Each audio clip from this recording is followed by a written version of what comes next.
Me again. Okay, so this video, I'm going to talk about the online communication guidelines for the course and more details about what is required in the discussion forums.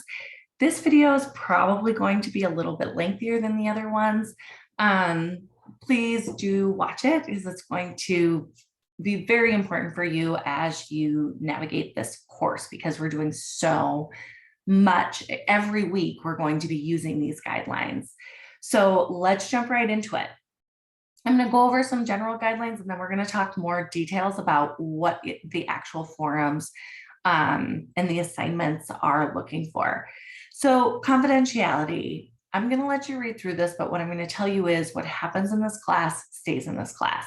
So do not discuss what people share in this class outside of class. It's challenging to make this a safe space and know that these questions sometimes ask us to be reflective and share information about ourselves. So we need to know that we are going to be doing our best to create a safe environment. And that's really what's behind all of the policies, the communication guidelines that I'm going to be going through. Additionally, only share what you're comfortable sharing in this setting. So if there's an assignment that asks you to share some personal information and you're not quite sure that you want to share it, share what you're willing to share or reach out to me ahead of time and say, hey, Katie, can you help me word this? Because it's really important that we can be boundaried and appropriate. So don't let that keep you from completing an assignment. I'm here to help. So use me as a resource. So again, what happens in this class stays in this class. It is a violation of our code of conduct to discuss this outside of class. So please, please, please, we're going to be doing our best to make this a safe environment for everybody. Practicing civil discourse. So what does civil discourse even mean? Well, first is what we're trying to accomplish is to keep our environment, our classroom environment safe, free from hostility. We're going to be discussing topics that are personal, controversial, uncomfortable, divisive. And so we need to take some of these components and just incorporate them in how we move through this class. So some things that we want to do is we want to focus on issues rather than the individual. So when we're writing and we're disagreeing about the issue. We're not degrading the individual. We're not focusing on the individual. We're really looking at the issue. We need to defend our interpretations using verified information. So what does that mean? In this class, I'm often going to ask you, what do you think about this? And include course materials and information. So tell me what you think about it and tell me why you think this and why you think this should include, well, our textbook says this and that supports it. The article that we read this week says this, and that's why my interpretation is this way. Really listen to understand what others are saying. So listen to understand instead of listen to respond. So our goal when we're reading and listening to what our peers are sharing in this class is I'm trying to understand where you're coming from. I'm not trying to respond to prove my point. So we want to, if we are having a disagreement, we want to seek a common ground, common purpose. We need to display open-mindedness and willingness to change our minds. We need to assume that our classmates are willing to compromise, and we also need to be willing to do so. We need to treat others with respect and avoid violence. So, in this setting, physical violence, but also emotional and verbal violence. I really like this quote that ends, it's possible to disagree without being disagreeable. So we can disagree and be respectful. We can disagree and still have a safe environment to be able to explore these ideas. So there are 3 simple guidelines for communication: be explanatory, be credible, and be respectful. So really explain in your posts, in your emails. Be explanatory. You can be concise, but really edit your posts, edit your communication to say what you want to say what you mean. It can be really easy for us to type something and we know what it means in our head, but when we type it, that doesn't always come across. So we're working on learning how to do that, how to communicate what we mean. Being credible is citing your material, incorporating course content, and being respectful. So we are engaging in conversation in this online setting the same way we would engage if we were sitting in a classroom and talking to each other one-on-one. So a quick note here, these guidelines are from the UM Online's Tips for Online Student Success. Click on this link and read these tips. They will help you in a lot of other areas in online learning and succeeding in your academic pursuits. It's a really good resource. Next are our netiquette guidelines. So what are we going to do? So these are really guidelines for productive online conversations. We're respecting privacy. We're asking for clarification. We're avoiding sweeping generalizations. We're being respectful. We are remembering that we're taking a college class. We're not dropping into somebody's DMs. We are in an academic setting. Your communication is being graded, so you need to communicate appropriately. We are criticizing ideas, not individuals or groups. So just like we discussed earlier, I'm disagreeing with this idea. I don't find you disagreeable. I find this idea disagreeable. Avoiding inflammatory language, including name calling. We are not expecting individuals to speak on behalf of their status or their demographics. So it is my responsibility to educate myself. I'm not going to be asking the women in the group to educate me on what it means to be a woman. And we are being careful with humor and sarcasm. And I'm going to go back to this. Keep in mind, you're taking a college class. Humor and sarcasm may not be appropriate for your written assignments and your academic assignments. I personally love humor and sarcasm. It's my jam. It's what I enjoy. And in the setting, it often doesn't come across because we just don't have a lot of the context and relationship for that to succeed. So unless you're very skilled at getting that across and it makes sense in an academic assignment, I would avoid it altogether. So read through these, become familiar with them, because you are responsible for engaging in our forums in this way. So next, we're going to talk a bit about forum discussions and what that means. So your forum discussions we are almost every week in this class, we are writing a forum post. And you will be, for most of them, you will be separated into groups, and I'll talk more about that at the end of this video. But posting should be evenly distributed throughout the week. So it shouldn't be all on one day. Posting should have roughly 2 to 4 paragraphs in length. We'll talk more about that. Your response post shouldn't be "I agree" or "great idea." You need to really actually answer the questions, and you need to incorporate course content and use proper netiquette, which we just discussed. So in your forum discussions, your post should be substantive. So what is a substantive post? They provide examples, describe, maybe there's consequences or implications, maybe they pose clarifying questions, maybe there's suggesting a different perspective or interpretation, and they always pull in related information from other sources.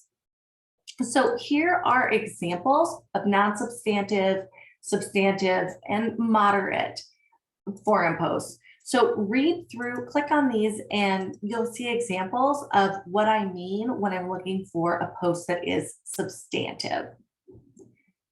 Next, we are going to do keeping posts crisp.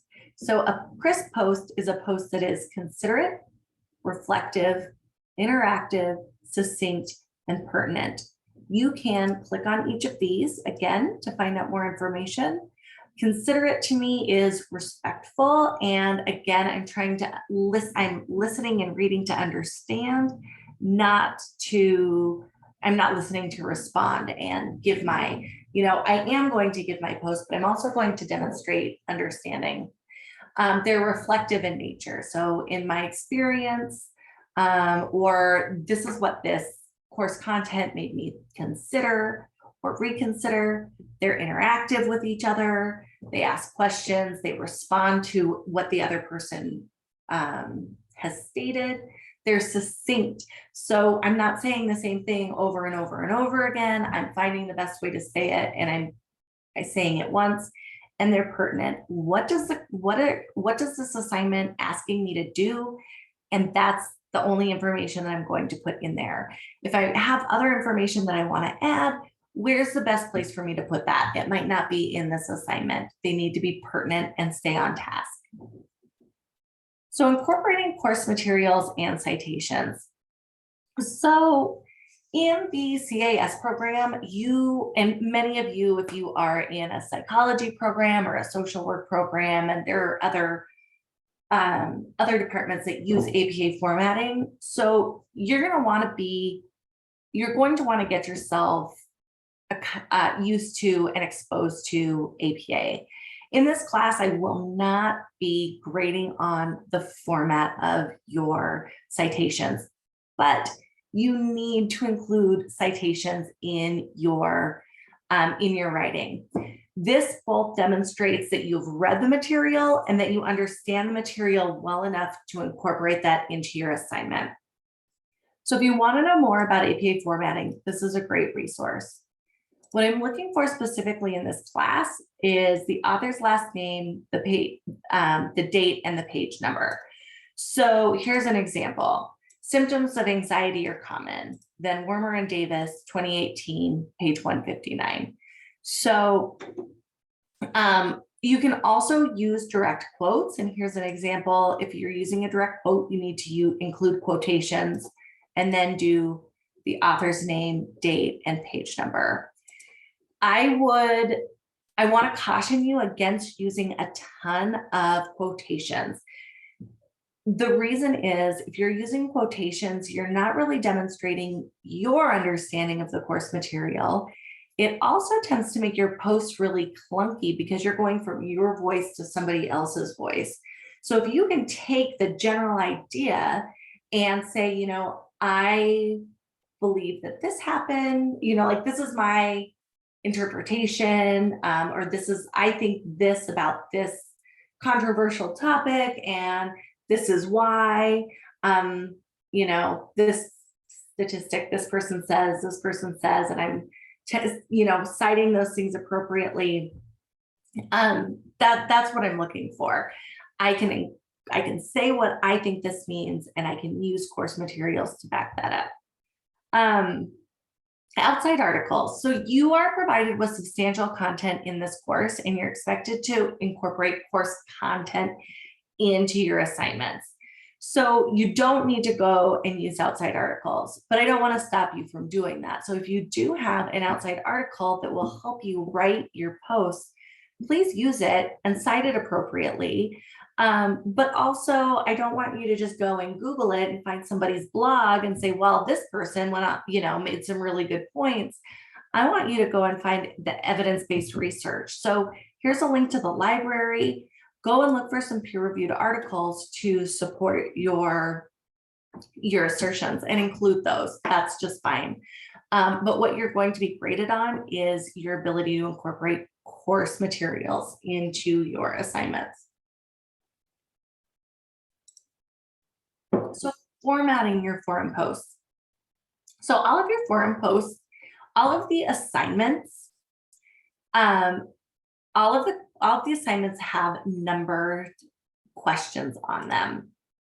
So instead of going and writing a bunch of paragraphs, what you can do here is format your response this way. So question number 1 in this example is share an example of racism that you've personally experienced. So when I'm writing my response, I'm going to say number one, growing up, blah, blah, blah, blah, blah, blah, blah, and I'm going to type it. I'm going to use complete sentences. I'm not going to use a bulleted list. It's going to be well formatted, but this helps us if you format your responses in this way, or your primary posts and your responses in this way. It'll help you to, one, stay on topic, which is part of keeping your post crisp. And two, it makes it easier for me to grade and provide you with an accurate grade because I see exactly where you are answering these questions, okay? So format your discussion forums in this way. That's included in the grading criteria as well. So let's go to grading criteria. So there are 3 separate grading policies for the discussion forums.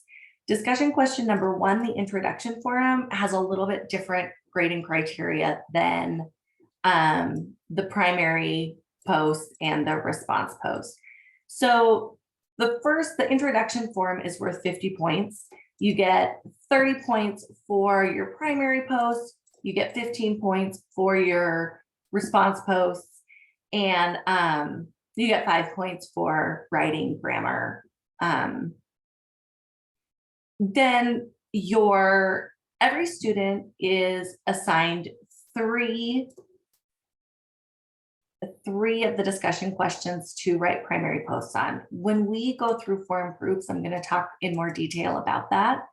So the grading, so if it's your week, like let's say you're group A and you are doing your primary post for the week 2 forum, you're going to earn 100 points total for the week. You're going to get 75 points for your, sorry, I think I've got that. You're going to earn 80 points, not 100, 80 points each. So your primary post is going to be worth 60 points. And this is the criteria for your primary posts. Then your response post, so you're only responsible to do 3 of those throughout the semester based on your group assignment, and you'll find those over here on the left side of this Moodle book. So did you stay on topic? Did you justify your responses and ideas? Did you cite course materials? Did you use professional and academic language? And did you follow the formatting guidelines? 1, 2, 3, 4, 5, number of those.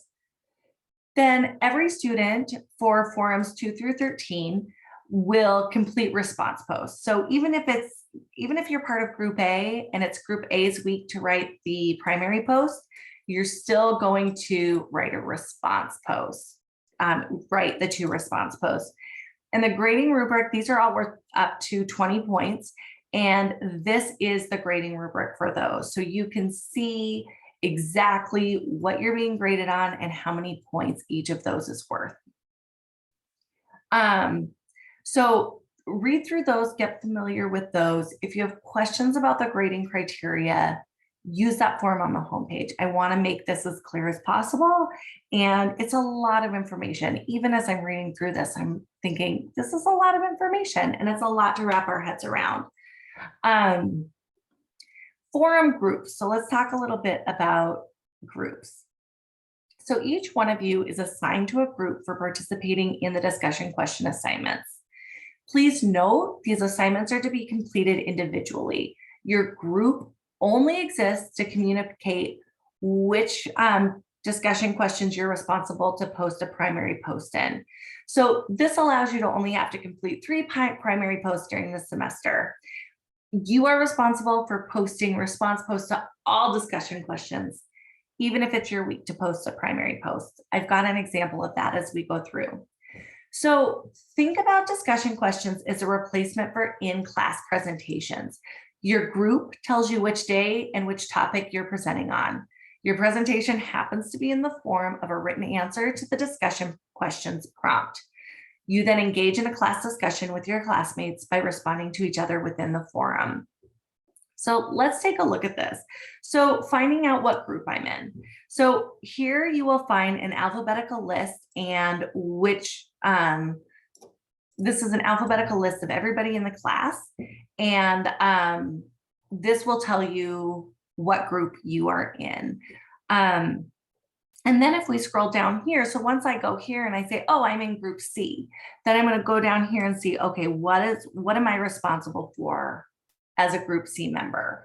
So I click on there and it says, welcome group C. And if I scroll down, it says, so all students, regardless of group or assignment, are required to complete a primary and response post for discussion question number 1 that we do during the first week of the class. Then group C, you are responsible for creating primary posts for number 4, number 8, and number 12, and response posts for every single one of them. So here's a list of all of 13 of the discussion questions and what you're doing. So if you are a member of group C, discussion question number 1, I'm doing primary posts and response posts. Number 2, I only have to do response posts. Number 3, only a response post. But when I get to week 4, I need to do primary post and response post for that week. So just looking through here for all of the semester. So that's for group C. If I'm in group B and I click on it, we're looking at primary posts for numbers 3, 7, and 11. So down at the bottom, it says exactly what group B is responsible for.